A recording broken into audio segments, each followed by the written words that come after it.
Wabarakatuh.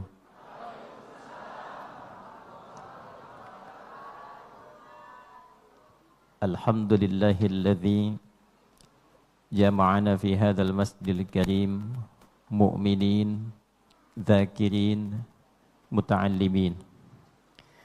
Nashhadu an la ilaha illallah wahdahu la syarika lah, rabbul alamin. Wa nashhadu anna Muhammadan abduhu wa rasuluhu alladzi ursila rahmatan lil alamin.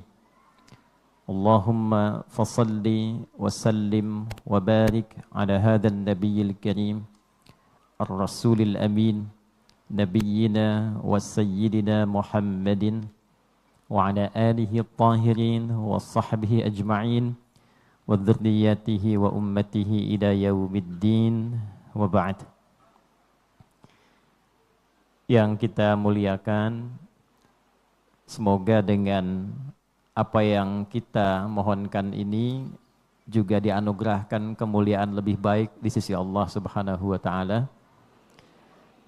Seluruh keluarga besar yang pertama, tuan rumah dari manajemen Bandara Internasional Halim Perdana Kusuma, Pak GM Kolonel Penerbang Ali Sudibyo, kita doakan mudah-mudahan senantiasa diberikan kesehatan, kekuatan, dan kebaikan baik dalam karir ataupun kehidupan beliau. Seluruh unsur pejabat, para pimpinan, baik di lingkungan Bandara Halim, ya ada GM juga di Airnav dan yang lain-lain, kepala bea cukai. Semoga semuanya juga dijaga oleh Allah sehingga menciptakan lingkungan yang menyenangkan dan diberkahi di sekitaran dan di dalam lingkungan Halim Perdana Kusuma ini. Yang kita hormati, kita muliakan, hari ini juga membersamai ada dua perwira tinggi dan juga yang lain menyertai di lingkungan TNI Angkatan Udara, Marsikal Muda Andi Wijaya, juga Marsikal Muda Muhammad Nurdin, serta teman-teman yang mengiringi, baik mungkin di unsur Koobsub 1 di sini adalah Nud Halim. Semoga semua yang hadir ataupun yang tidak hadir saat ini, kolega kita di TNI khususnya Angkatan Udara, senantiasa dijaga oleh Allah Subhanahu wa taala dalam kebaikan, dimudahkan dalam tugas, serta keluarganya diberikan kesehatan dan keberkahan.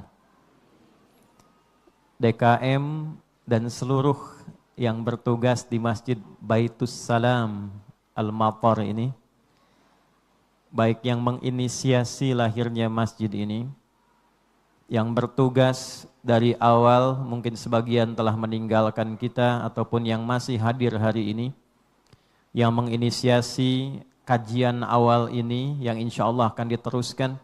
Semoga senantiasa diberikan keikhlasan oleh Allah Subhanahu wa taala, yang dengan keikhlasan itu mengalirkan keberkahan dan jariyah hingga dibawa pulang menghadap Allah Subhanahu wa taala. Allahumma antas salam wa minkas salam wa ilaika ya'udus salam fahayyina rabbana fi hadzal baitis salam bis salam wa adkhilnal jannata Darussalam. Wa sallallahu ala sayyidina Muhammad sallallahu alaihi wasallam. Keluargaku, saudara-saudariku, jamaah sekalian, hari ini adalah hari Jumat pertama di bulan pertama di tahun yang baru 1448 Hijrah. Kita membuat tema besar dalam kajian perdana ini tentang bagaimana Islam mengajarkan kita untuk menyambut tahun baru dengan keimanan, dengan pengetahuan yang baik, yang dengan keduanya mengantarkan kita pada kehidupan yang lebih baik dibandingkan hari-hari sebelumnya yang telah kita lalui. Jadi ada sebagian ulama memberikan komentar seperti ini. Jika ada orang yang harinya, ini belum bulannya, belum tahunnya ya Pak, baru harinya Bu. Jika ada yang harinya itu sama dengan hari yang kemarin, itu sesungguhnya dia sedang merugi. Kalau ada yang harinya lebih buruk dari hari yang kemarin, itu dia sedang celaka. Kalau ada orang yang harinya lebih baik dibandingkan dengan hari yang kemarin, nah itulah orang yang beruntung. Jadi di dalam Islam itu jangankan tahunnya, harinya pun berkualitas. Harinya pun istimewa.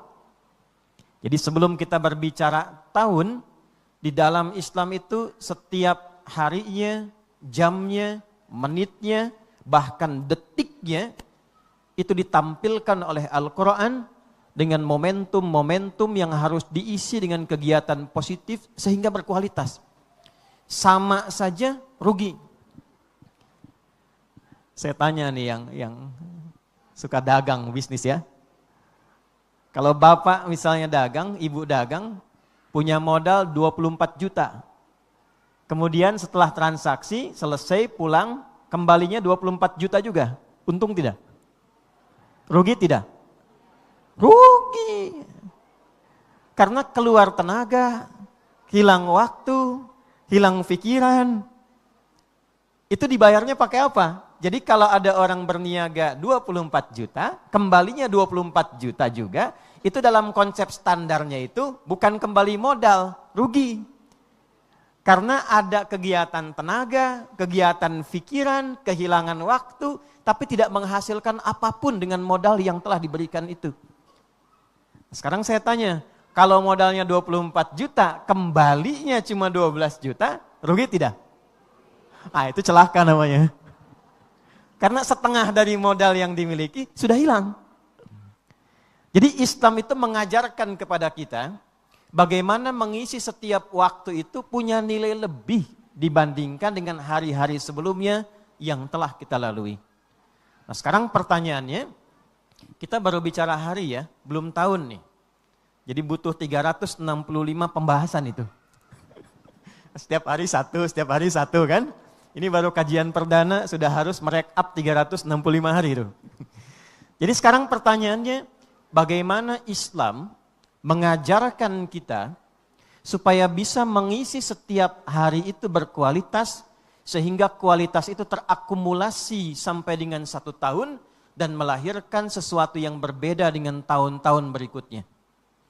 Setelah itu bagaimana dari pengalaman tahun sebelumnya merencanakan sesuatu yang berkualitas yang baru sebagai persiapan terbaik di tahun berikutnya. Itulah yang kemudian diberikan pengantar awal melalui Quran surah ke-9 At-Taubah atau Al-Bara'ah di ayat ke-36 yang tadi baru saja dibacakan. Nah, kita akan mulai dari situ. Insya Allah karena waktu kita perdana, biasanya perdana itu tidak banyak-banyak materinya dan waktunya pun terbatas. Pulsa perdana itu enggak banyak. Setelah isi ulang, baru kemudian tambah ya.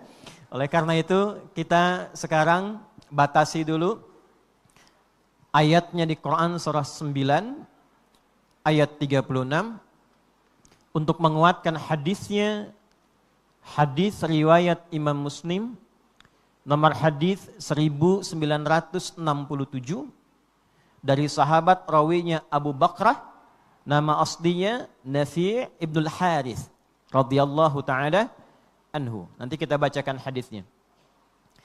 Kitabnya bisa nanti menggunakan Al-Bidayah wan Nihayah karya Al-Imam Ibnu Katsir rahimahullahu taala, atau tambahannya nanti ada kitab namanya Shifa'ul Gharam bi Akhbaril Baladil Haram karya Syekh Muhammad Ibnu Ahmad Ibnu Ali Al-Fasi Al-Hasani Al-Makki, gelarnya Taqiyuddin, wafatnya di tahun 283 Hijrah.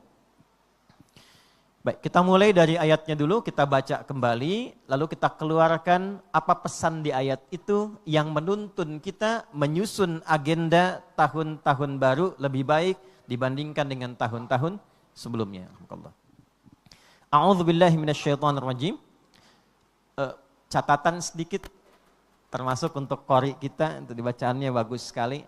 Ya, mudah-mudahan tetap dijaga ya, dan dalam keadaan baik. Khusus untuk surah At-Taubah, Al-Bara'ah, diawali pembuka dengan a'udzubillah, tapi tidak dengan bismillah.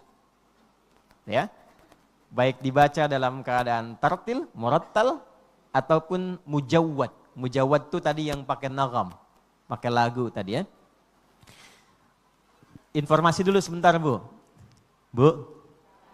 Nah, kenapa di At-Taubah tidak diawali dengan bismillah? Ibu boleh cek. Sedangkan 113 surah yang lain pakai bismillah. At-Taubah itu surat yang khusus diturunkan oleh Allah, yang membawa izin kepada Rasulullah dan umatnya pada masa itu, izin untuk mempertahankan wilayah dibela secara militer, yang disebut dengan izin jihad fi sabilillah dalam perjuangan militer. Tadinya adaptasinya diterima dulu, sabar dulu. Setelah kemudian terlalu berlebihan, kemudian dianggap orang Islamnya pun sudah bisa mempertahankan diri dengan baik, turun kemudian syariat.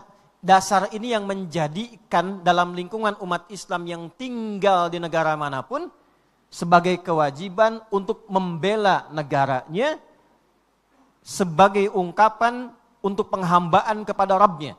Jadi satu-satunya di muka bumi ini ajaran agama yang mengajarkan pemeluknya untuk cinta dengan membela negaranya sebagai bagian dari ibadah kepada Allah Subhanahu wa taala, itu Islam. Makanya beruntung ada negara, ada umat Islamnya, apalagi mayoritas umat Islam, karena di saat negara membutuhkan dalam kondisi yang genting, itu ada ajaran dalam agamanya untuk mempertahankan kedaulatan negaranya. Nah, sebab logikanya sederhana. Kalau nanti terganggu, ngaji susah Bu. Coba kalau terjadi perang, ibu masih ikut pengajian? Nggak bisa. Mau pengajian susah, mau jamaah susah, mau ibadah susah. Oleh karena itu melekat kewajiban jihad fi sabilillah. Maka turun kemudian ayat bara'atum minallah. Izin dari Allah turun untuk menjaga kesucian, kebaikan dan kebaikan dalam kehidupan. Di sini kemudian ada ungkapan hubbul watan minal iman. Cinta kepada negara bagian dari ekspresi keimanan seorang muslim. Tapi itu bukan hadis. Ingat ya, ungkapan yang diambil dari intisari ayat dan hadis. Nah, karena ini pertahanannya militer, di dalamnya ada tindakan-tindakan yang mungkin menumpahkan darah, maka tidak disertakan kalimat kasih dan sayang yang melekat pada kalimat Bismillahirrahmanirrahim. Sebab tidak ada orang berperang pakai kasih sayang Bu. Saya tanya pada ibu atau yang TNI di sini, ada nggak kalau perang misalnya menggunakan sifat kasih dan sayang? Izin nembak ya, kena ya, maaf ya, kan nggak ada ya, karena di situ darah tumpah kemungkinan. Di situ luka kemungkinan muncul, maka tidak layak disandingkan dengan Asma Ar-Rahman dan Ar-Rahim yang di dalamnya mengandung sifat kasih dan sayang. Itulah sebabnya kenapa At-Taubah itu tidak dibuka dengan Bismillahirrahmanirrahim. Nanti diganti di An-Naml di ayat ke-30. Innahu min Sulaimana wa innahu Bismillahirrahmanirrahim. Jadi tetap berjumlah 114 kali disebutkan dalam Al-Quran. Jelas sampai sini? Baik, yuk kita baca ayatnya. A'udzubillahi minasyaitonirrajim. Inna iddatash syuhuri 'indallahi 12 syahran fi kitabillah. Yauma khalaqas samawati wal arda minha arba'atun hurum. Dzalika ad-dinul qayyim fala tazlimu fihinna anfusakum. Al-ayat. Cukup sampai di sini dulu. Paham? Tidak. Inna harfu nasbin wa taukidin tansibul isma wa tarfa'ul khabara mabniyun 'alal fathi la mahalla lahu minal i'rabi. Itu di kaidah ilmu nahwunya. Huruf yang berfungsi menguatkan sebuah pesan. Sehingga pesan itu harus diberikan harakat nasab setelah huruf inna ini. Yang harus ditanamkan kepada jiwa, jangan pernah diragukan informasinya. Jadi asal nasabah ini, mungkin ada para ustadz, para kiai, sudah biasa kita ketahui. Orang Arab kalau mengatakan begini, nasabar rajulu asahu fil ardi. Seseorang menancapkan tongkat di tanah dengan kuat. Artinya jangan goyah. Saking kuatnya tidak goyah. Jadi kalau ada informasi di Al-Quran dibuka dengan huruf nasab, di antaranya inna, artinya informasi yang disampaikan itu tancapkan pada hati, jangan sampai goyah, jangan ragu sedikit pun. Itu poinnya. Karena itu tandanya setelah inna, itu kalimatnya, kalau tunggal dia mesti fathah, kalau jama itu di ujungnya biasanya ada ya sebelum nun, atau kasrah kalau dia untuk muannas. Kalau saya katakan misalnya, hadzal masjid baitus salam al-matar. Ini masjid baitus salam al-matar. Itu netral, Bu. Tapi kalau saya katakan inna hadzal masjid baitus salam al-matar. Hei, tanamkan pada hatimu yang paling dalam, catat baik-baik ya di hati. Jangan cuma di sini. Ya, catat di hati. Kenapa sampai ke hati? Sebab kalau sampai ke sini perasaannya dibawa kuat, Pak. Makanya kalau suami ibu cintanya cuma sampai di sini, pikirannya banyak, Bu. Tapi kalau cintanya sampai ke sini, dimanapun dia berada, pasti ibu tetap terbawa. Nah, makanya ibu berusaha berinteraksi dengan suami sampai nama ibu itu berkesan ke dalam hati. Dan ini yang dilakukan oleh Sayyidah Khadijah radhiyallahu taala anha. Nanti kalau lain waktu kita bahas, ada pengajian lain, mungkin kita bisa bahas satu tema tentang istri-istri Nabi sallallahu alaihi wasallam, Bu. Ya, ini sedikit lompat sebentar aja. Ibu tahu nggak rahasianya kenapa Nabi diizinkan menikah lebih daripada 4 istri? Jangan senyum dulu yang bapak-bapak ya. Nah, saya nggak akan macam-macam, Bu. Ini penting nih ya. Ternyata di antara hikmahnya, karena semua istri Nabi itu mewakili seluruh karakter perempuan di muka bumi. Tinggal nanti ibu pulang, cek ibu mirip siapa. Kalau yang lincah kayak Sayyidah Aisyah, yang senang bikin kue kayak Sayyidah Saudah binti Zam'ah, yang senang fashion penampilan kayak Sayyidah Zainab, tapi sedikit yang seperti Sayyidah Khadijah. Suami pulang dari tugas, membawa kegelisahan, dibuka pintu rumah, melihat Sayyidah Khadijah, setengah gelisah, setengah masalahnya hilang. Suami lihat wajah istri, Pak, sedang gelisah. Melihat wajah istri, setengah masalahnya hilang. Kepala bea cukai pulang ke rumah, sedang bawa masalah. Lihat istri, setengah masalah hilang, Khadijah tuh. Tambah masalah, silahkan komen sendiri. Lalu kata Nabi, zammiluni, zammiluni, tolong selimuti aku, selimuti aku. Diajak masuk kamar, diselimuti, lalu dibisikkan di telinga Nabi. Kalau bahasa kitanya gini, Pak, Bu. Suamiku sayang, engkau itu orang baik, selalu menolong orang lain, penopang yang lemah, perawat anak yatim, tidak pernah punya lawan musuh yang akan mengecilkanmu, yakinkan pada hatimu yang paling dalam, aku akan selalu bersamamu dalam suka dan duka. Nah, ini yang diingat Nabi kemanapun sampai kepada hatinya. Sehingga ada ungkapan mengatakan, sentuhlah ia tepat di hatinya, maka ia akan jadi milikmu untuk hafal tuh. Nah, itulah inna. Masukkan informasi ini dalam hatimu sehingga engkau tidak ragu dan selalu terbawa dalam jiwamu. Inna iddatash syuhuri 'indallahi 12 syahran fi kitabillah. Sungguh tanamkan pada hatimu yang paling dalam jumlah bilangan bulan. Catat ini, kita mulai serius di sini. Saya mohon izin berdiri.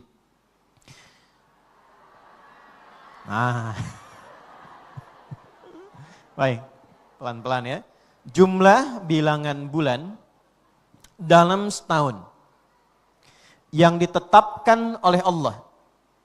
Saya ulangi, jumlah bilangan bulan dalam setahun yang ditetapkan oleh Allah sejak mencipta langit dan bumi itu jumlahnya 12 bulan.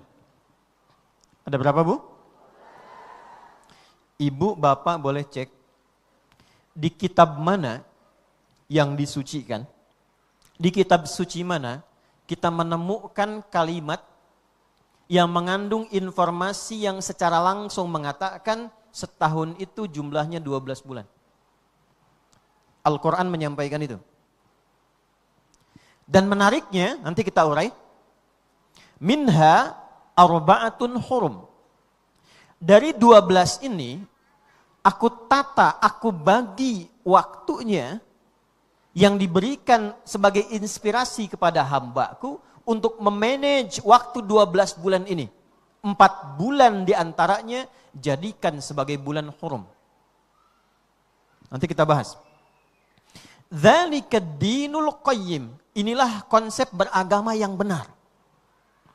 Fala tazlimu fihinna anfusakum. Khusus untuk 4 bulan ini, jadikan bulan untuk evaluasi, untuk menata diri. Jangan sampai Anda menzolimi diri Anda sendiri sebelum memulai aktivitas berikutnya. Nah, ini konsep dasarnya. Sekarang kita uraikan secara sistematis. Saya akan bahas ini agak pelan-pelan supaya pemahamannya insya Allah mudah untuk dicerna. Saya boleh urutkan dalam bentuk tulisan ya Bu, Pak, supaya mudah untuk dilihat dan nanti bisa direview, ya, dilihat kembali. Ibu maaf yang agak keluar, Ibu kelihatan ini? Kelihatan ya? Masya Allah. Memang beda kalau Jumat tuh, belum ditulis udah kelihatan ya. Ini berkahnya masjid nih, imannya kuat sekali tuh. Belum saya tulis udah kelihatan. Ambil dulu Quran surah 9 ayat 36. Kita ambil konsep dasarnya dulu ya, Bu ya, Pak ya. Kita pengajiannya kayak kuliah nih. Inna iddatasy syuhuri 'indallahi 12 syahran fi kitabillah yauma khalaqas samawati wal ard. Di sini dulu. Sejak Allah mencipta ruang kehidupan di semesta ini, di langit juga di bumi. Jadi di langit ada kehidupan, di bumi ada kehidupan. Sekarang kita di mana?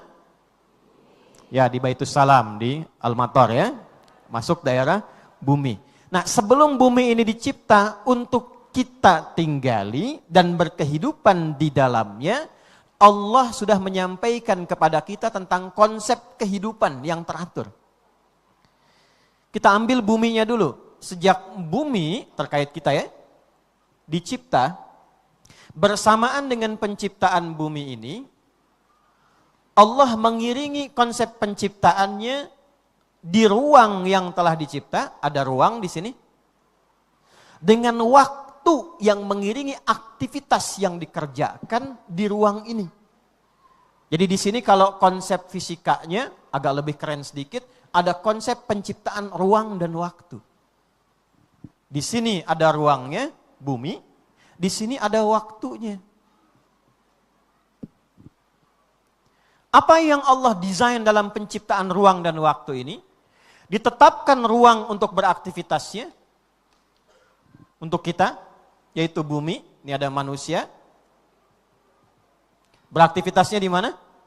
Di bumi, ini ruangnya Bu, tempatnya ini.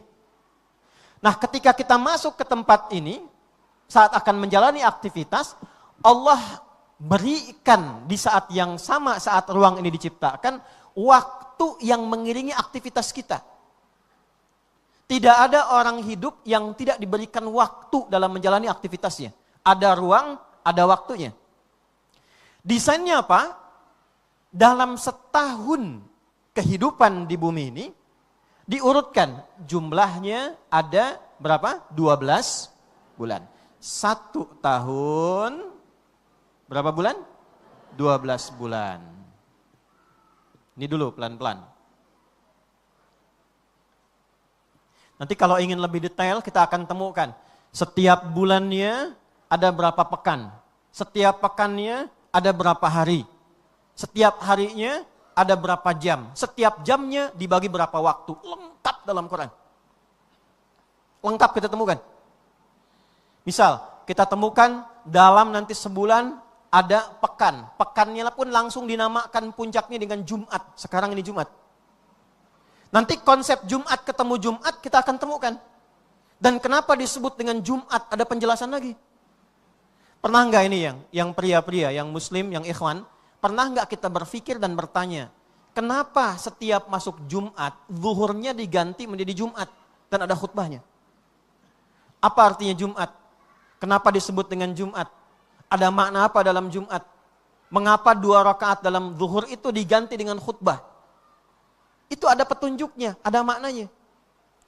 Nanti pekan ketemu pekan, ketemu pekan, ketemu pekan, tengah-tengahnya nanti 14 hari, 13, 14, 15, ada tengah-tengah. Disebut dengan Ayyamul Bid, ada petunjuk lagi. Nanti ketemu bulan dalam 30 hari, akumulasi bulan dalam 12 bertemu dengan tahun. Jadi kalau kita uraikan dari 12 bulan, setiap bulan ketemu akumulasi nanti pekan, ada 4. Setiap pekan ada hari, nanti ada 7. Setiap 7 ada harinya 1 hari, ada 24 jam, dibagi ke dalam 5 bagian. 5 bagian inilah yang akan kita temukan dalam waktu-waktu sholat. Dan namanya itu luar biasa. Waktu pertama apa? Sholat. Subuh. Punya 2 nama.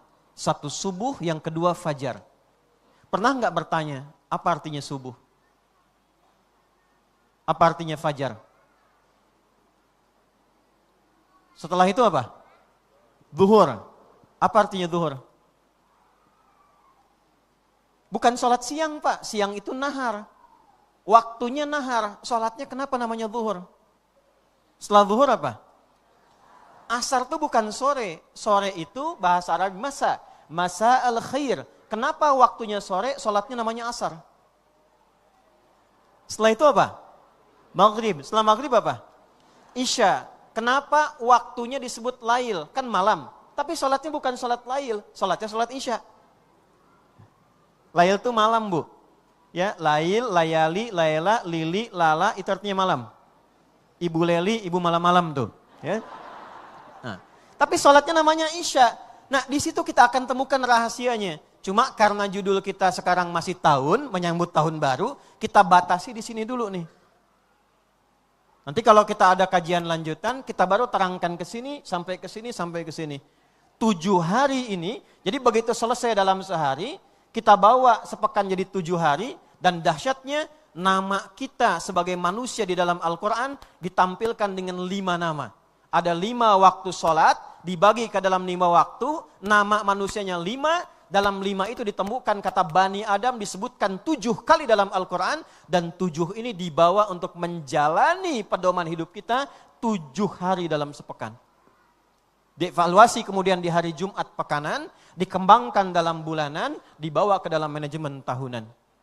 Nah, sekarang kita fokus kepada yang ini dulu, dengan ayat yang ini, seperti apa kita dibimbing menghadapi tahun dalam pedoman Al-Quran dan hadis. Jelas sampai di sini dulu? Ya, ini kita belum mulai ya, ini masih pengantar ini. Ya, masih mukaddimah ya. Ya, saya serius ya. Setahun ada berapa bulan? 12 bulan. Sekarang kita fokus. Minha arba'atun hurum.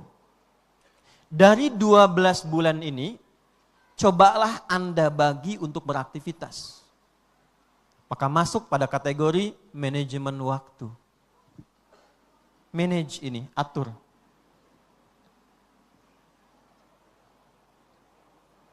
Bawa dalam konteks manajerial di Halim. Apa perencanaan setahun ke depan? Tahun 2027 itu apa yang akan dikerjakan? Dibagi. Quran kasih contoh, bisa dibagi 3 bagian. Percatur bulan. 4 bulan, 4 bulan, 4 bulan. Dulu kami belajar waktu di SD itu ada rapot. Ya kan? Per catur bulan ada evaluasi kan? Nah itu konsep kehidupan Pak. Bu, Allah ajarkan setiap kita ingin menata kegiatan, menata aktivitas, maka pelan-pelan, perhatikan baik-baik, aktivitas yang baik itu yang cenderung mengantarkan pada kesuksesan adalah aktivitas yang tertata dengan teratur. Yang termanage dengan baik. Dimanapun kita bekerja di ruang bumi ini, Anda bekerja di Bandara Halim, Anda bekerja di Jakarta di perusahaan A, Anda berdagang, ibu merawat di kehidupan rumah tangga, ada yang mengajar di sekolah, ada yang kuliah, maka apapun aktivitasnya sepanjang dijalani di bumi, atur kata Allah supaya aktivitas itu tertata dengan baik, terarah dengan baik, diantaranya aturlah waktu yang Allah berikan pada kita untuk menjalani aktivitas itu dalam kehidupan di muka bumi.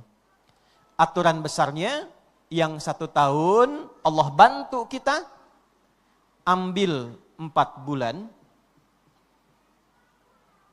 sebagai waktu evaluasi.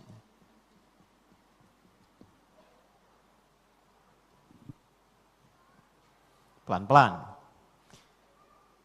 Ini contoh yang Allah berikan pada kita.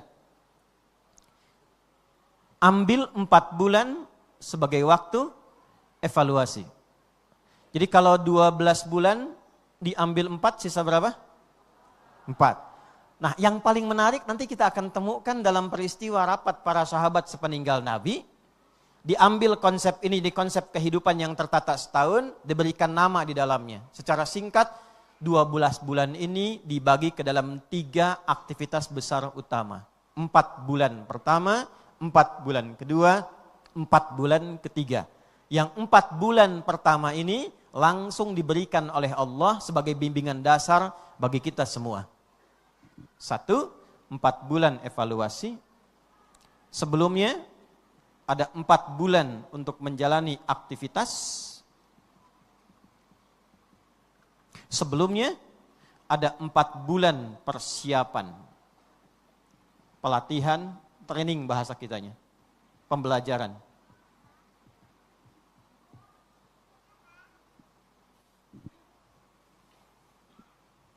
Khususnya bagi yang kita semua muslim yang beriman, ini langsung manajemennya dari Quran. Jadi kalau ingin sukses, apapun pekerjaan kita, bagi 3 konsepnya.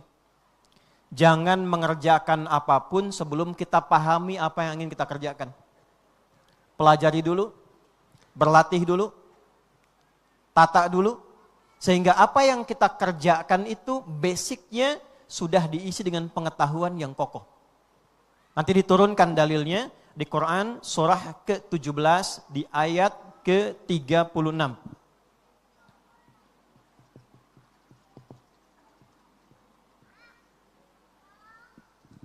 Pelan-pelan ya, saya langsung masuk ke tema. Wala taqfu ma laysa laka bihi ilmun.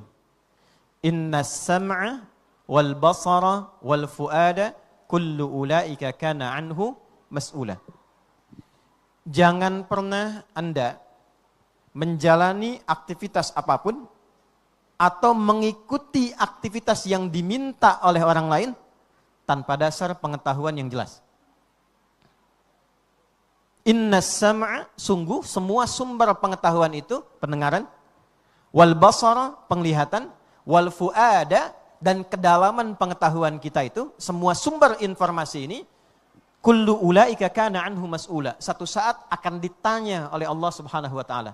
Tidak ada satupun kitab suci di muka bumi yang menyatakan jangan lakukan aktivitas apapun tanpa basic pengetahuan yang jelas kecuali Quran. Jadi semua pekerjaan di Islam itu basicnya mesti ada ilmunya, Pak. Bu. Apa pekerjaan bahasa Arabnya? 1 juta? Enggak, ini serius. Waktu habis karena mau Jumatan. Semua pekerjaan itu bahasa Arabnya namanya amal. Apa namanya? Amal. Nih, ain, mim, lam. Amal. Amila ya'malu. Amal.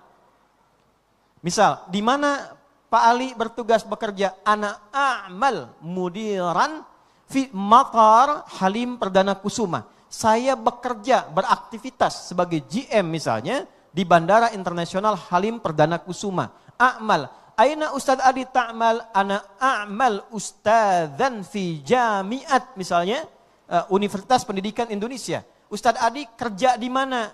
Oh, saya beraktivitas sebagai dosen mengajar di kampus X misalnya. Ibu, madza ta'mal? Apa yang ibu kerjakan? Jadi semua pekerjaan kita itu tangan bekerja, kaki melangkah, mata melihat, semuanya disebut apa? Amal. Faman ya'mal mithqala dzarratin khairan yarah wa may ya'mal mithqala dzarratin. Nah, semua pekerjaan ini basicnya dalam Islam itu harus diawali dengan ilmu ain, lam, mim. Coba perhatikan hurufnya. Ini bukan ilmu otak-atik ya, karena kami spesialisasinya juga di kajian bahasa Al-Quran, itu bahasa Arab. Coba lihat hurufnya. Amal ada berapa? 3. Ain 1, mim 2, lam. Ilmu ada berapa? 3. Ain 1, lam 2, mim 3. Jumlah hurufnya sama tidak? Hurufnya sama tidak? Sama. Yang beda apa? Susunannya. Ini ain, ini ain. Ini mim, ini lam. Ini lam, ini mim. Jadi ketika kita akan beramal ain, min, lam, Allah dahulukan ilmu dulu. Ain, lam, mim. Saking eratnya antara ilmu dengan amal, itu disatukan bentuk hurufnya, jumlah hurufnya, hanya dalam tampilan yang berbeda. Seakan-akan ingin mengatakan tidak pernah ada amal yang berhasil kecuali dengan ilmu yang kuat yang menopangnya. Makanya semua manusia itu sebetulnya makhluk berilmu. Apalagi jadi muslim. Tidak ada orang masuk Islam kecuali jadi pintar, Bu. Ibu bapak boleh cek, siapapun sahabat Nabi yang tertinggal, itu saat masuk Islam semua jadi pintar. Silahkan keluarkan profilnya. Cari biografinya. Karena kenapa? Saat Quran turun, semua pekerjaan yang dilakukan oleh sahabat, ada yang di birokrasi, ada yang di perdagangan, ada yang di militer. Itu sebelum pekerjaannya dilakukan, ilmunya dulu dipelajari. Sehingga semua sukses. Yang dagang, sukses. Gak pernah ada orang Islam, Nabi ajarkan ilmunya, dagang, kembali modal tuh gak ada. Yang ada kembali untung. Tidak ada karir apapun, baik di dunia militer. Khalid bin Walid belajar dari Nabi, gak pernah kalah selama tugasnya. Utsman bin Affan, Abu Hurairah sebelum masuk Islam dengan setelah masuk Islam. Sebelum masuk Islam ingatannya terbatas. Saat masuk Islam mau lupa susah. Kan ingatan normalnya dibagi 4. Cepat ingat, lambat lupa. 1. 2, cepat ingat, cepat lupa. 3, lambat ingat, lambat lupa. 4, ini musibah. Lambat ingat, cepat lupa. Disampaikan 2 jam baru ingat, setelah itu lupa. Nah, ketika para sahabat belajar dari Nabi, kurikulumnya diwariskan, sebelum mereka belajar, ada ilmu bagaimana cara belajar yang benar. Itu melahirkan tipikal orang nomor 5. Cepat ingat, sulit lupa. Jadi bukan mau ingat Pak, mau lupa itu sulit. Bu, biasanya kan utang tuh, yang begitu. Ya? Ini ilmu, jadi bukan mau ingat, mau lupa itu susah. Abu Hurairah itu sowan ke Nabi, pengen menghafal. Nabi ajarkan dulu, buka sorbanmu, baca ini. Didoakan oleh Nabi, dipakai sorbannya, begitu digunakan tidak pernah lupa selama hidupnya. Lalu ilmu ini diwariskan pada generasi setelahnya, diserap oleh Imam Al-Bukhari. Imam Al-Bukhari sulit lupa. Padahal ibunya single parent merawatnya.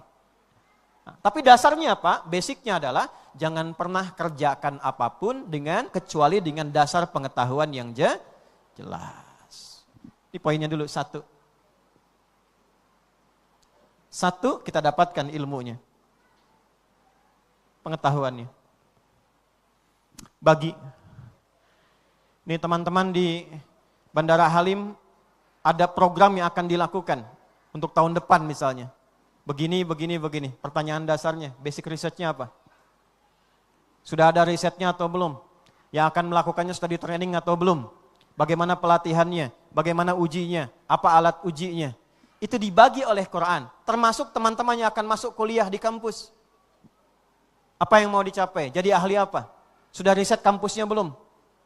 Ya, sampai detilnya. Berapa dari jarak rumah ke kampusnya? Berapa waktu yang akan ditempuh? Ya, dari kuliah itu akan berapa lama? SKS-nya berapa?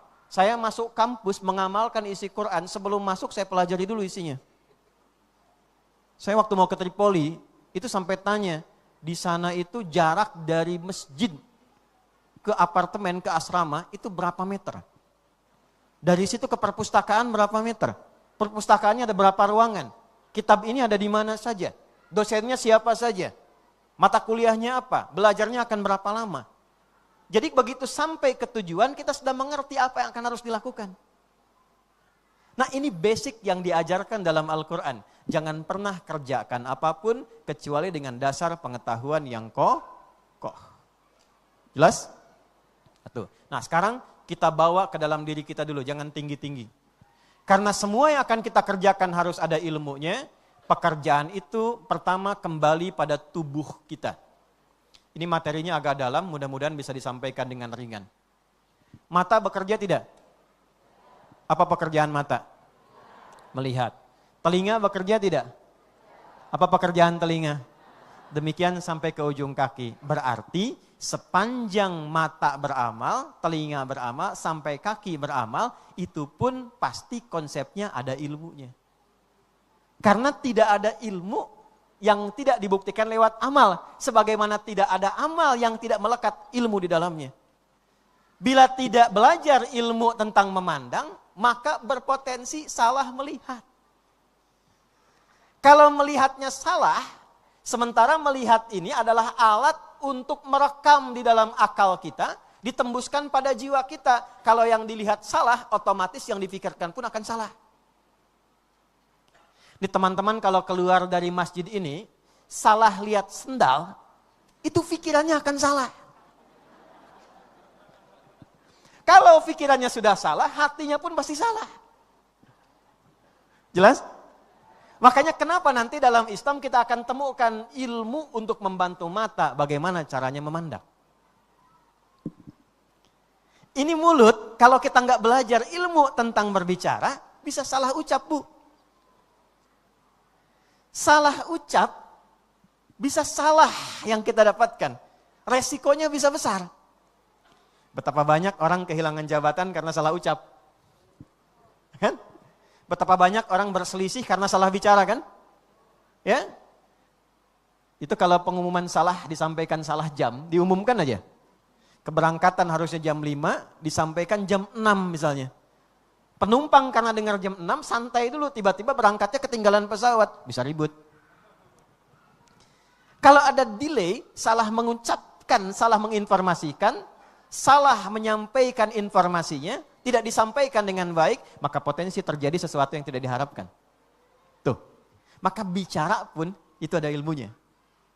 Dan menariknya, di dalam Quran dan dijelaskan dalam hadis, itu diatur dan dijelaskan dengan sempurna bagaimana Allah mengajarkan kita fungsi tubuh dari ujung kepala sampai ujung kaki menggunakan ilmunya. Dan dahsyatnya, ilmu itu dibuka dengan kata iman sebagai pertaruhan keyakinan kita kepada Allah Subhanahu wa taala. Seakan Allah mengatakan begini, "Hei, yang ngajarkan aku ya, Tuhan yang menciptakanmu.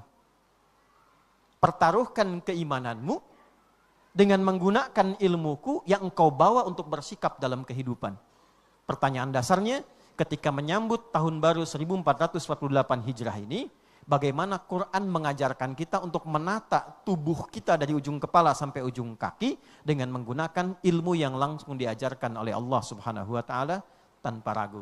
Kita ambil contoh. 1. Ibu dari mata dulu ya. Kita belajar ilmu mata hari ini. 1. Apa fungsi mata tadi? Bukan. Tapi jangan maksa. Ya. Kita lihat dulu Qurannya. Bagaimana Quran mengajarkan kita melihat dengan benar. Quran surah ke-24 ayat 30 untuk laki-laki. Ayat 31 untuk perempuan.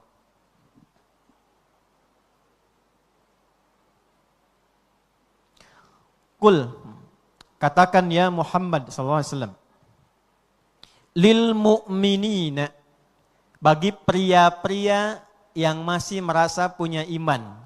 Tuh, tadi saya katakan. Imannya dulu, baru ilmunya. Di kita begitu Pak, Bu. Indahnya Islam tuh begitu. Imannya dulu, baru apanya? Ilmunya. Jadi seakan-akan begini, kalau ada kata iman mengawali informasi, itu menunjukkan, maaf, iman kita dipertaruhkan berdasarkan amalan yang kita kerjakan. Contoh, kata sholat dibuka dengan kata iman. Pertama kali disebutkan dalam Quran. Al-Baqarah ayat 3, alladzina yu'minuna bil ghaibi wa yuqimunas shalah. Kenapa sholat dibuka dengan iman? Ingin memberikan kesan iman kita dipertaruhkan dalam menunaikan sholat. Kalau semangat sholatnya, benar sholatnya, ini menunjukkan imannya kuat dan benar. Tapi kalau malas sholatnya, ditinggal-tinggal sholatnya, ini menunjukkan imannya sedang bermasalah. Jelas? Dengan kaidah yang sama, kalau ada ayat-ayat dibuka dengan kalimat iman, artinya dalam mengamalkan ayat itu iman kita pun dipertaruhkan. Kalau benar mengamalkannya, benar imannya. Kalau salah mengamalkannya, salah imannya. Bicara tentang mata, ilmunya pun dibuka dengan iman. Kullil mu'minina. Katakan Muhammad pada pria-pria yang merasa beriman padaku. Yaghuddu min absarihim. Maka buktikan keberimanan itu, pancarkan cahaya iman itu, membawa ilmu pada mata untuk menatap. Apa ilmu itu? Namanya ilmu ghaddul basar. Apa namanya? Ya, balik ke sini konsepnya. Ilmu diawali dengan apa? Iman. Iman dulu baru yakin dulu sama Allah yang mengajarkan baru dipraktekkan. Kalau ini enggak dipraktekkan dengan baik, artinya imannya bermasalah. Tapi kalau iman dan ilmu kita gunakan untuk beraktivitas, itu janji Allah langsung dikatakan akan diangkat derajatnya, diberikan kesuksesan melebihi batas-batas standar biasa. Fungsi mata, tadi Ibu katakan, untuk melihat. Ini fungsi standar namanya.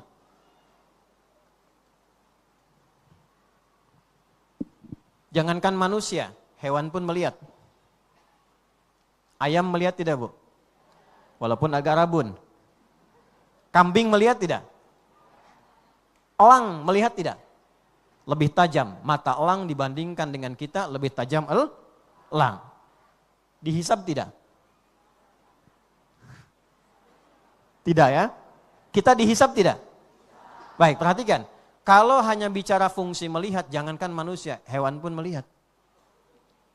Nah sekarang kalau kita ingin naikkan di atas standar, bagaimana cara melihat memandang kita? Gunakan fungsi iman dan ilmu sekaligus. Kullil mu'minina, katakan pada pria-pria yang beriman, gunakan imanmu untuk memandu matamu memandang. Dengan apa caranya ya Allah? Yaghuddu min absarihim, ilmunya disebut dengan ghaddul basar. Apa itu ghaddul basar? Singkatnya, memandang kepada yang baik menurut imannya, ketika yang dipandang itu tak baik, segera palingkan dari pandanganmu. Jadi ternyata di dalam Quran itu, ada satu ilmu yang kalau kita praktekkan, mata kita pasti selama hidup akan memandang yang baik saja. Kalau yang dipandang yang baik-baik, nanti Allah akan naikkan keberkahannya di atas yang standar. Nih, standar. Kalau standar itu hanya melihat, Pak. Ini lihat seperti ini, melihat. Normal. Ngelihat keluar, normal. Tapi ketika pandangan kita diisi dengan iman dan ilmu sekaligus, maka Allah naikkan keberkahannya di atas standar yang biasa. Ditemukan di mana dalilnya? Quran, di surah ke-58, di ayat yang ke-11. Yarfa'illahu alladhina amanu minkum walladzina utul ilma darajat. Setiap ada yang beramal menggunakan iman dan ilmunya, Allah naikkan derajatnya beberapa derajat. Dinaikkan keberkahannya, dinaikkan kualitasnya. Enggak cukup dengan amin, kita praktekkan dulu ya. 1, dunianya selama hidup di bumi. 2, akhiratnya. ilmunya untuk menambah keberkahan dunianya, imannya memberikan tambahan bekal akhiratnya. Contoh, saya gunakan konsep iman dalam memandang. Begitu saya memandang, melakukan pandangan karena Allah, maka setiap apa yang saya lihat berubah amalnya itu memiliki sifat baru. Namanya sholih. Apa namanya? Ini rumusnya Pak. Setiap amal diawali dengan iman, maka sifat iman ini merubah nama amal ini punya tambahan baru dengan sifat soleh. Iman plus amal, amalnya berubah menjadi soleh. Jelas? Baik, saya melihat ini amal. Melihatnya pakai iman, iman plus amal, maka pandangan saya menjadi amal soleh. Setiap ada iman, ketemu dengan amal, maka amalnya jadi apa? Soleh. Contohnya Quran surah ke-103.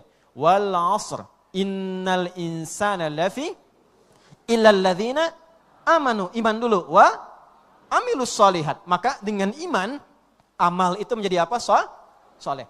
Nah ketika amal itu menjadi soleh, maka dia punya nilai di hadapan Allah. Nilainya disebut hasanah namanya. Apa namanya Bu? Iman plus amal, maka menjadikan sifat soleh.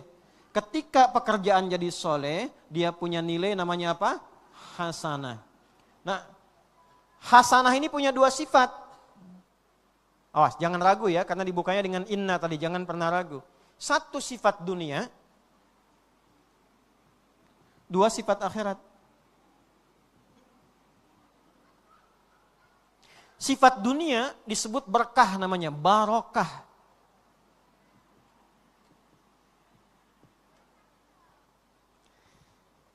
Mata yang berkah, telinga yang berkah, lisan yang berkah, baju yang berkah, mobil yang berkah, rumah yang berkah. Pernah dengar itu? Baik. Akhiratnya disebut ajrun. Jamaknya ujur. Kita singkat dengan pahala. Ajrun. Lahum ajrun ghairu mamnun. Kalau Jumat malam baca Yasin, siang baca Al-Kahf. Di surat Al-Kahfi itu, Alhamdulillahilladzi Alhamdulillahilladzi anzala alaikal kitaba wa lam yaj'al lahu qayyima. Terus ya'maluna sholihati anna lahum ajran hasana. Ajran ketemu hasana. Lihat baik-baik. Sekarang kita praktekkan. Bawa ke mata. Mata melihat pakai iman. Ilmunya ghadul basar. Setiap yang kata imannya lihat, dia pandang. Yang kata imannya jangan lihat, dia langsung palingkan, dia buang. Maka seketika Allah tambah keberkahan pada mata ini. Mata ini Allah akan jaga selama hidupnya, akan selalu melihat yang baik-baik saja. Nah kalau matanya sudah terjaga dari yang tidak baik, otomatis apa? Semua yang masuk ke dalam jiwanya melalui mata itu akan baik Pak. Karena Bapak terbiasa memandang yang baik. Bapak punya istri, yang baik itu istri Bapak, bukan istri orang. Kalau yang biasa dilihat istri Bapak, maka Bapak tidak akan pernah peka dan sensitif melihat istri orang. Walaupun hanya dalam status di media sosial. Ibu juga begitu. Kalau ibu yang tahu yang halal yang baik itu adalah suami ibu, maka ibu gak akan sibuk memikirkan suami orang. Saya ini suami orang Bu, bukan suami ibu. Jadi ibu harus lebih gembira menyambut suami ibu dibandingkan suami orang. Ustadz datang, wah Masya Allah, rekam. Suami sendiri pulang gak pernah direkam. Coba. Betul gak? Oh, Masya Allah Ustadz. Coba pulang ke rumah, ayah Masya Allah. Oh ayo ngaku. Ya kan sederhana. Ya. Bawa ke pekerjaan. Kalau mata ini dijaga, dihilangkan dari yang haram-haram yang gak boleh dilihat, maka yang masuk ke sini bersih. Godaan-godaan yang tidak baik hilang dengan sendirinya. Itu yang dimaksud barakah. Ziyadatul khair wastimraruhu.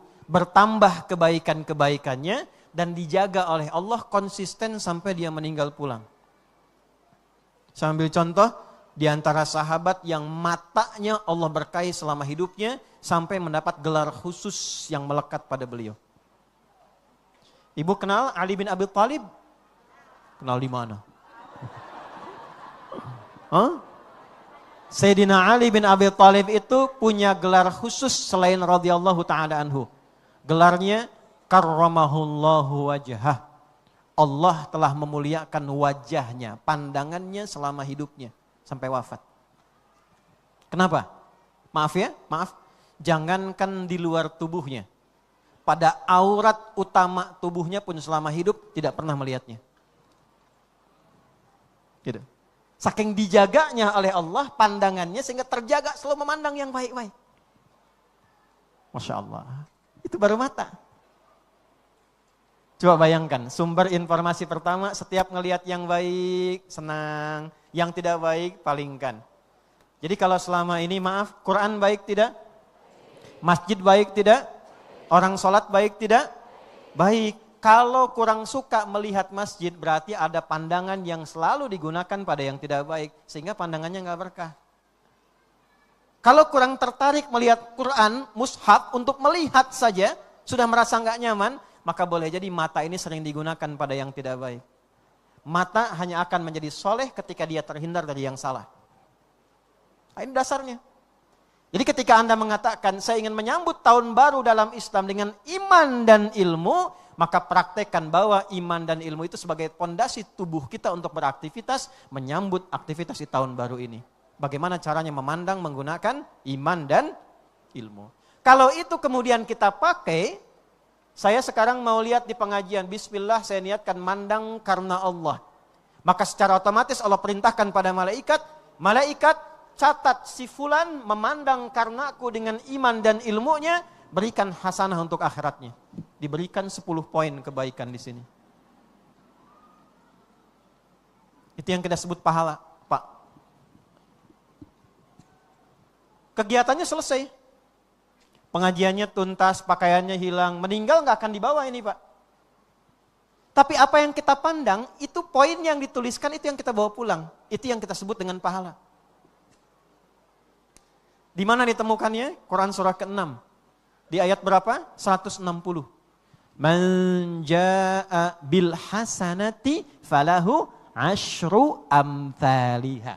Siapa yang mengerjakan, mendatangkan perbuatan bernilai hasanah, matanya hasanah, dituliskan langsung 10 poin. Di hadis Muslim, sebagai contoh, 10 itu jangan begini menghitungnya. 1, 2, 3, bukan begitu caranya. Orang yang datang ke masjid, baru datang berniat ibadah, baru datang, belum mengerjakan. Dia dapat 25 poin. Jarak 1 ke 2, 2 ke 3, 3 ke 4, sampai yang terakhir itu 500 tahun. Tuh. Makanya kalau memandangnya pakai iman, otomatis cahaya imannya langsung muncul, naik ke mata. Begitu melihat sesuatu yang tak pantas, palingkan. Itu langsung jadi hasanah. Jelas? Oke. Dari mata turun ke? Langsung ke hati aja. Ke lisan dulu, ke mulut. Aduh. Ibu langsung ke hati aja. Dari mata turun ke lisan. Coba lihat fungsi lisan di dalam Quran. Semua dibuka pakai iman dulu. Sehingga langsung Nabi komen begini, ya. Ini kalau Nabi komennya baik, kita cuma punya 2 tugas, like and subscribe, selesai. Man kana yu'minu billahi wal yaumil akhiri falyakul khairan aw liyasmut. Siapa yang merasa beriman pada Allah dan hari akhir, matanya turun ke mulut, mulutnya jaga dengan iman dan ilmunya, katakan yang baik saja, tak mampu diam. Ini Masya Allah. Diminta berlatih menjalani tahun baru dengan iman dan ilmu. Iman dan ilmu masuk ke mulutnya. Buka tahun ini bicara yang baik-baik. Tak mampu bicara, diam. Ini gak mudah Bu. Pak. Siapa anaknya Sayyidina Ali? Yang kembar? Kakaknya siapa? Al-Hasan. Adiknya? Al-Husain. Al-Hasan itu mewarisi akhlaknya Nabi SAW. Jadi kalau ingin lihat bagaimana akhlaknya Nabi, lihat biografinya Sayyidina Hasan. Al-Husain mewarisi ketampanan dan fisiknya Nabi. Kalau ingin lihat kuatnya, keberaniannya, perjuangannya, lihat Sayyidina Al-Husain. Al-Hasan itu saking istimewanya akhlaknya. Setelah terjadi fitnah kubra, situasi yang rumit secara politik dan sebagainya, fitnah di mana-mana, celaan, cercaan dan sebagainya. Beliau pernah jalan dengan anaknya, tiba-tiba di perjalanan ada riwayat mengatakan, maaf Bu ya Pak, itu ada yang mencela habis. Cucu Nabi dicela habis. Beliau diam. Fantalaqa, ketika orang ini meninggalkan Sayyidina Hasan, anaknya nanya, perhatikan pertanyaannya. Ya abati lima lam tarud. Pak, kenapa papa enggak klarifikasi, enggak balas? Hanya sekedar mengatakan begini, saya tidak seperti yang Anda katakan itu. Apa jawabannya? Kata Sayyidina Hasan, wala adri kaifa arud. Papa tuh enggak tahu cara balasnya gimana. Karena beliau berpikir begini, kalau saya klarifikasi pun saya khawatir, saya berpikir yang tidak baik tentang dia. Saking enggak menemukan kosakata yang tidak baik untuk diungkapkan, saking baiknya. Enggak ketemu Pak. Kan kalau ada orang bilang begini misalnya, mencela, kamu tuh begini, terus kita klarifikasi, saya tidak seperti yang Anda duga, berarti kan kita menduga dia tidak baik kan? Ya kan? Nah itu nyari kalimat klarifikasi pun nggak bisa, karena takut dengan itu berprasangka buruk pada dia. Saking baiknya akhlaknya. Masya Allah. Tidak mudah Pak, Bu. Maka kalau lisannya sudah seperti itu, Allah angkat derajatnya. Dari mata turun ke lisannya. Matanya baik, lisannya baik, derajatnya meningkat di hadapan Allah Subhanahu wa taala. Betapa banyak orang enggak punya jabatan tapi kata-katanya meneduhkan.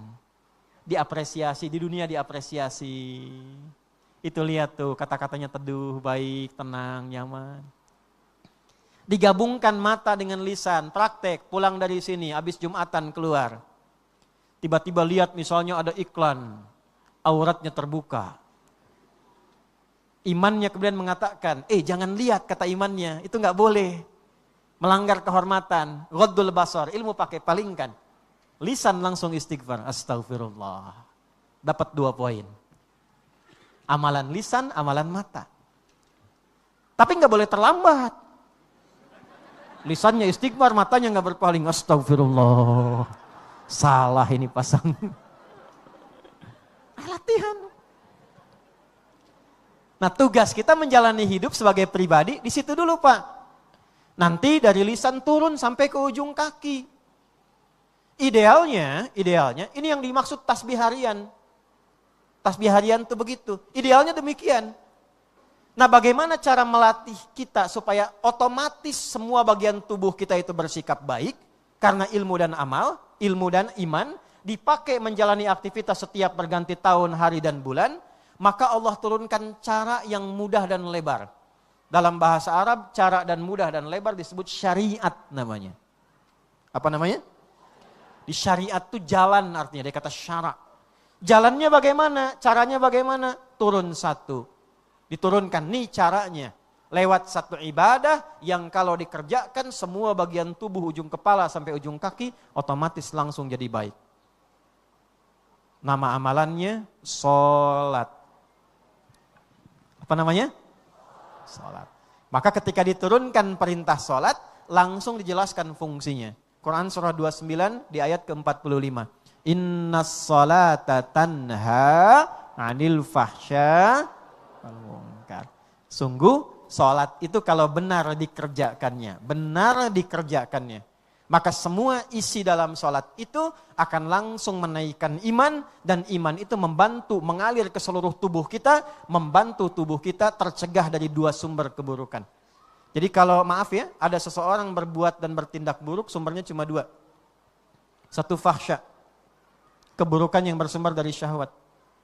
Zina, pornografi, porno aksi, LGBT, kata-kata jorok yang kotor, itu fahsya namanya.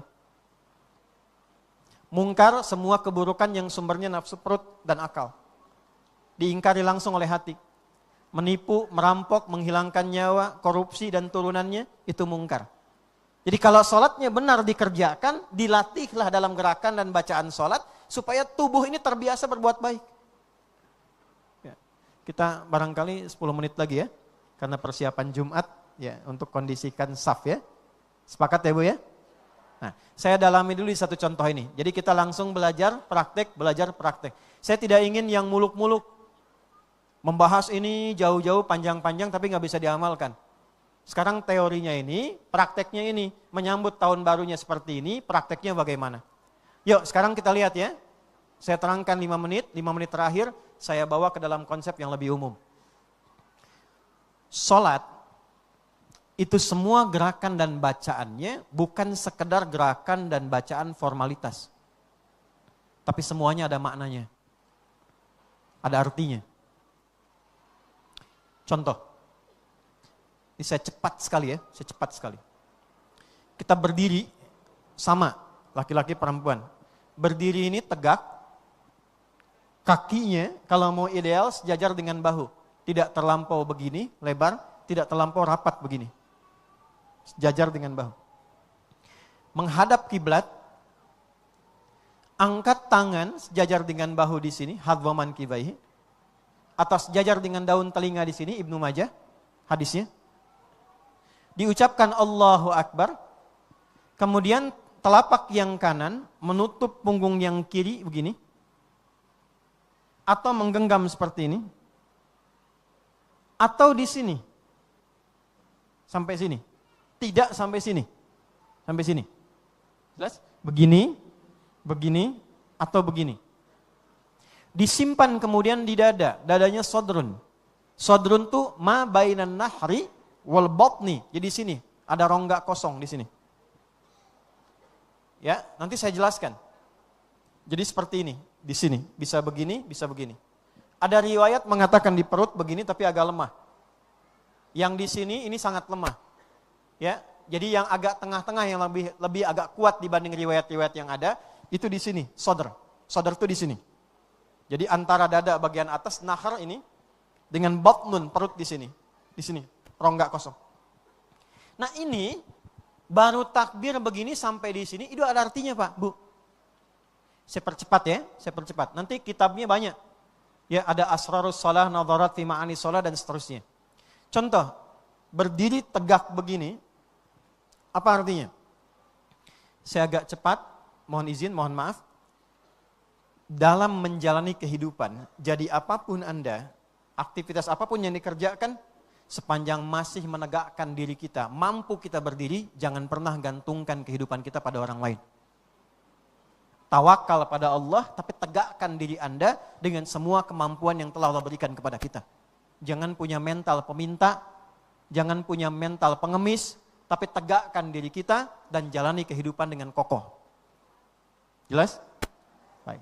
Nanti ini ada lanjutannya, ada teorinya, ada prakteknya, ada hikmahnya, ada kisahnya.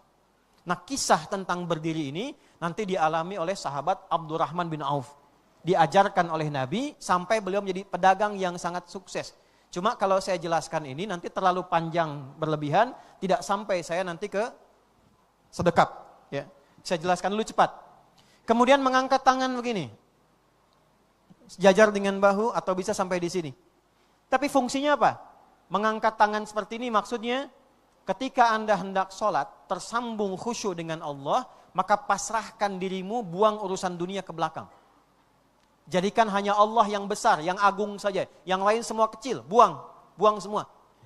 Kenapa ada orang sulit khusyuk dalam sholat? Karena ketika mau sholat, dunianya masih di bawah. Allahu Akbar, lisannya Allahu Akbar. Tapi dalam hatinya dunia masih di bawah. Cicilan kredit akbar. Motor hu akbar. Mobil hu akbar. Masakan hu akbar. Pakaian jemuran belum diangkat hu akbar.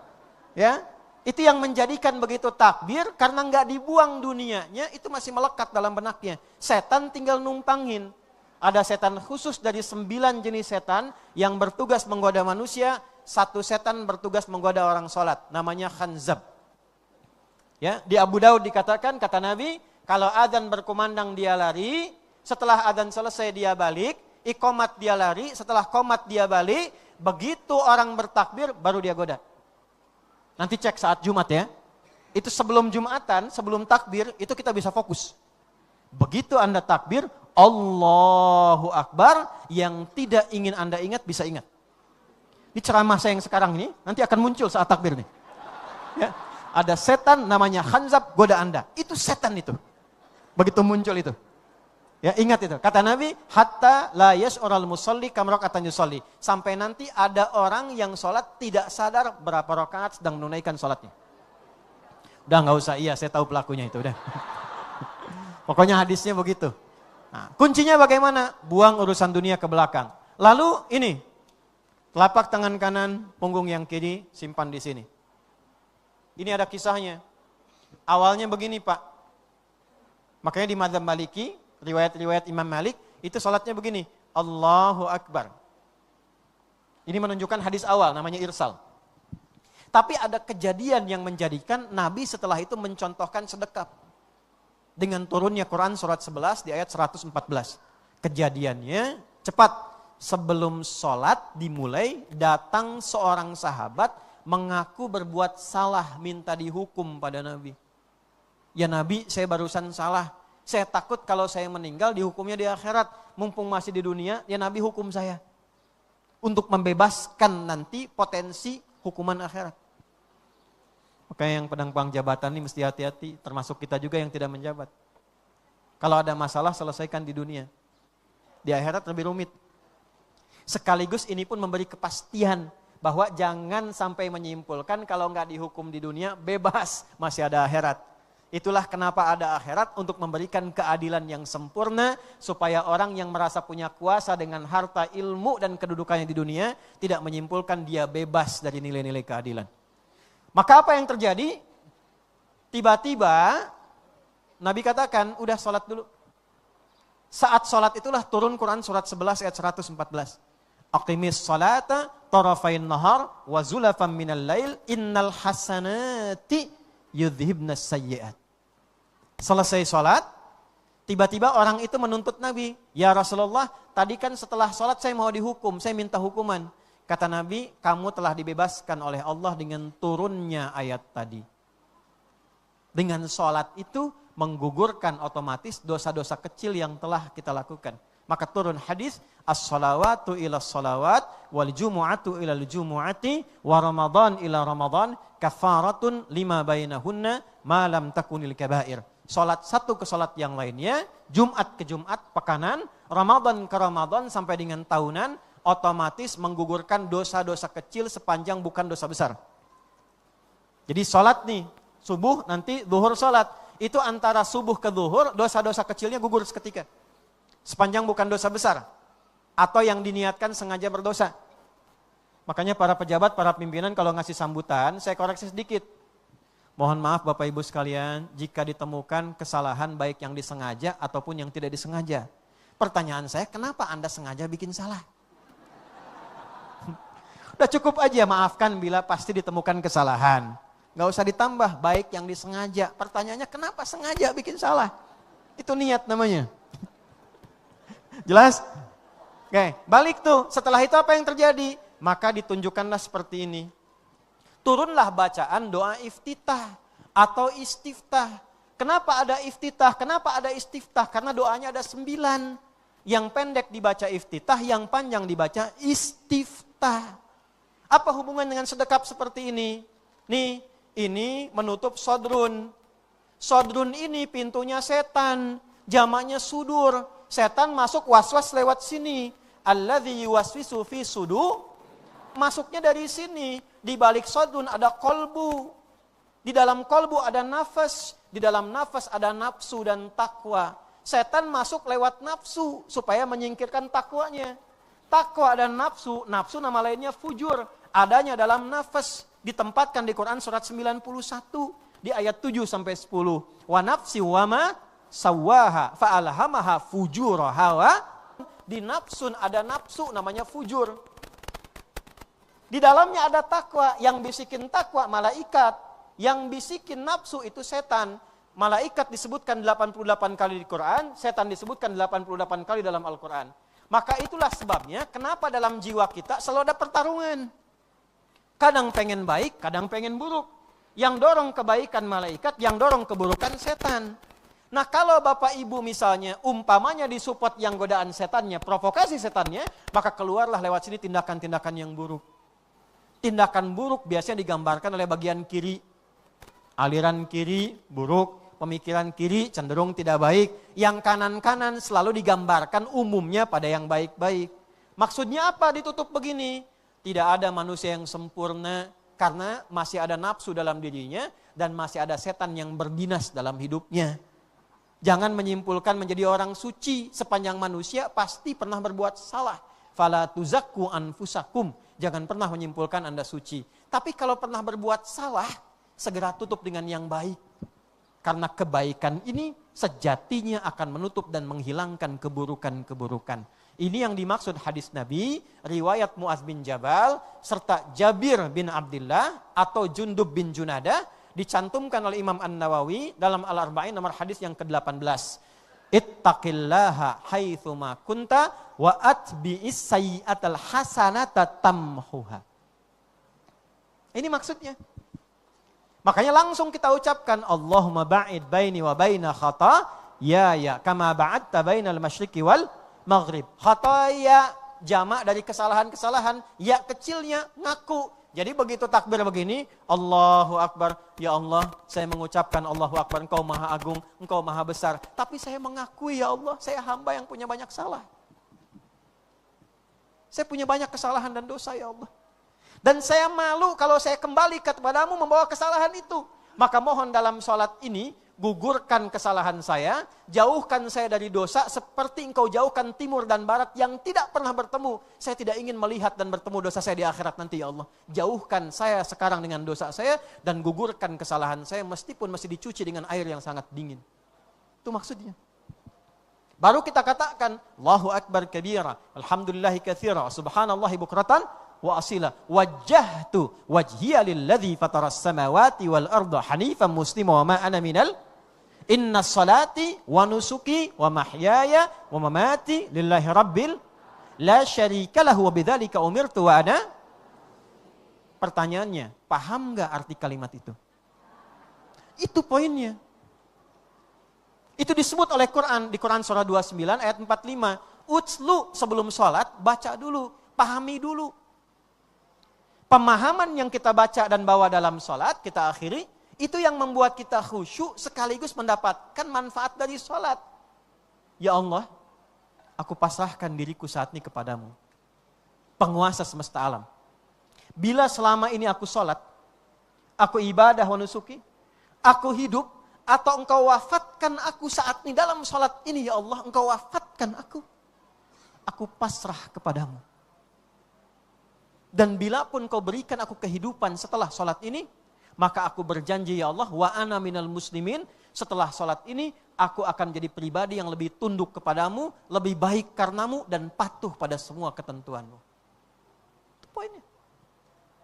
Sekarang pertanyaannya, adakah di antara kita yang mau menjalani tahun baru ini, di 1448 Hijriah, dengan konsep iman dan ilmu tadi, setidaknya kita bawa melekat pada tubuh kita dulu, sebelum kita menilai orang lain, dan menilai semua kelengkapan di luar tubuh kita sendiri. Karena ini yang akan pertama dihisab di hadapan Allah Subhanahu wa Ta'ala, baru jabatan, baru kedudukan, dan peran-peran dalam kehidupan. Jika merasa sudah baik, pertahankan. Jika merasa ingin menambah, maka saya akhiri hadis Nabi SAW, wal hijratu wal muhajiru man hajara. Perhatikan kalimatnya. Dan orang yang hijrah itu ialah siapapun yang berhijrah dari perbuatan yang kurang baik menuju kebaikan yang diridhoi oleh Allah Subhanahu wa Ta'ala. Hijrah artinya berubah menjadi lebih baik, pindah pada suasana yang lebih baik. Kalau pengen hijrah disebut hijri pakai ya. Kalau kita ingin ambil sifatnya yang baik-baik, tambahkan tak di ujungnya, hijriyah. Kenapa setiap tahun namanya hijriyah? Dalam rapat yang diberikan pada kekhalifahan Umar bin Khattab, ingin memberikan pesan bahwa setiap tahun orang Islam itu harus lebih baik daripada tahun-tahun sebelumnya. Mudah-mudahan tahun ini kita awali dengan agenda yang baik, dengan mata yang baik, telinga yang baik, pekerjaan yang baik, dan diawali dengan Muharram, yaitu meninggalkan yang haram-haram. Kalau yang haram di telinga ditinggalkan, maka yang halal akan muncul. Kalau yang salah, yang haram di lisan ditinggalkan, maka yang soleh akan baik dan muncul dalam kehidupan kita. Saya kira itu yang bisa disampaikan pada kesempatan hari ini. Mudah-mudahan sebagai kajian perdana ada manfaat yang kita dapati. Nanti saya akan koordinasi, Bang Ali izin ya, dengan DKM juga. Saya akan coba berdiskusi dengan bagian penjadwalan. Jika nanti memungkinkan ada kajian yang rutin dilakukan di sini, saya akan koordinasikan dan saya akan buatkan kurikulumnya dulu. Sehingga bukan menjadi kajian bebas, tapi nanti ada kitabnya, ada kurikulumnya, dan ada catatan yang kita bawa. Baik ya? Sepakat insya Allah? Baik, tapi saya belum janjikan, saya cek dulu ya. Baik, kita akhiri karena cepat dengan berdoa. Mudah-mudahan doa ini diterima oleh Allah Subhanahu wa taala. Allahumma taqabbal minna innaka antas sami'ul alim wa tub 'alaina innaka antat tawwabur rahim. La tad'na fi maqamina hadza fi kulli maqamin dhanban illa ghafartah.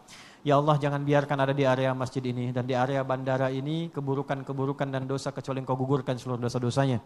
Wala hamman illa farajtah, jika ada yang sedang gelisah mohon tenangkan hatinya.